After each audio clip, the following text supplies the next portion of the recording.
that I had. Unprotected is a new documentary examining the impact contraception has had on the treatment of women, family, and society.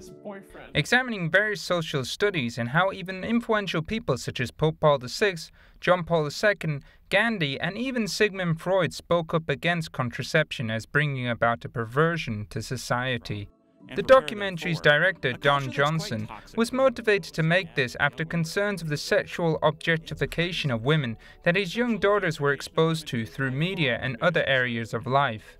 I was flabbergasted by the amount of toxicity that young women have to face these days from the media, from their friends, from their cell phones. It seemed like they were constantly told that they exist as sex objects for men. My mother, her grandmother, they didn't have to deal with some of these issues. So what happened? What changed in our society that made the culture so toxic for young women today?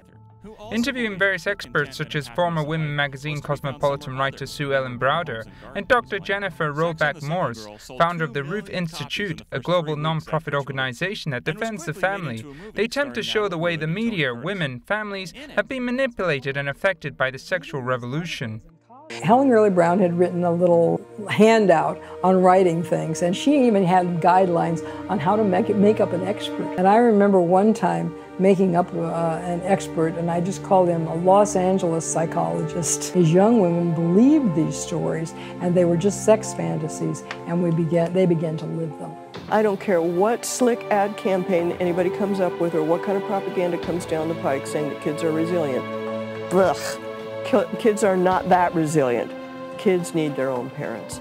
And so that was the turning point for me. Apart from hoping to raise awareness to the historical influences behind sexual objectification of women, Don Johnson also hopes people leave the documentary with a better understanding of what the church teaches on sexual morality. And really about the meaning of love and the meaning of life. I mean, there's some deep, deep issues that really bring people a lot of joy and happiness if they understand them, that the church teaches, but I think a lot of people either have never heard or they just don't understand. The documentary is available for screenings, and more information can be obtained on this website, unprotectedmovie.com.